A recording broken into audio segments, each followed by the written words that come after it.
Healthcare workers have been through a lot over the last 2 years of the pandemic. The Dr. Lorna Breen Healthcare Provider Protection Act has passed both the House and the Senate. The measure aims to provide millions of dollars in funding to create or beef up existing mental health programs. It's a problem. It's an issue. The rest of the country is aware of it now. Paul Kelly is a Sharp San Diego nurse who also acts as a union representative for hundreds of healthcare workers. He says staff have always been under pressure, but the pandemic made it worse. And the signs that I see are a lot of nurses are leaving. A lot of nurses are complaining of burnout. Staffing shortages means nurses have had to put in overtime. Kelly was picking up extra shifts himself, but noticed that it took a toll. It's like it creeps up on you. Like, I'm doing fine. I can handle this. I don't know anybody's complaining. And then you just start getting angry about things that you never got angry about before. The Healthcare Provider Protection Act was named after New York City Dr. Lorna Breen. She was working almost nonstop during COVID surges and became overwhelmed.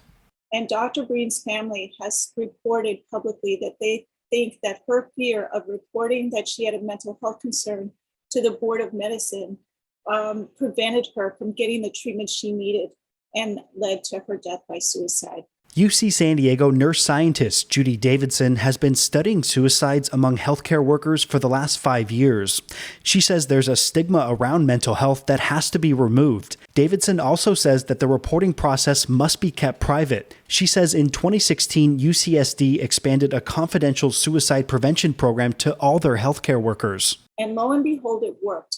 After we launched that education, we got a group of employees that reported that they thought they were at risk, and we were able to move them into treatment before they had to lose their job or license. Programs like that are exactly what this legislation targets. You don't want people leaving healthcare because it stressed them out and they had nowhere to go. So the more opportunity we have for mental health care is always better. Davidson says her research shows nurses are at a higher risk of suicide compared to the general population, and the most common reason is due to the fear of losing their job or medical license.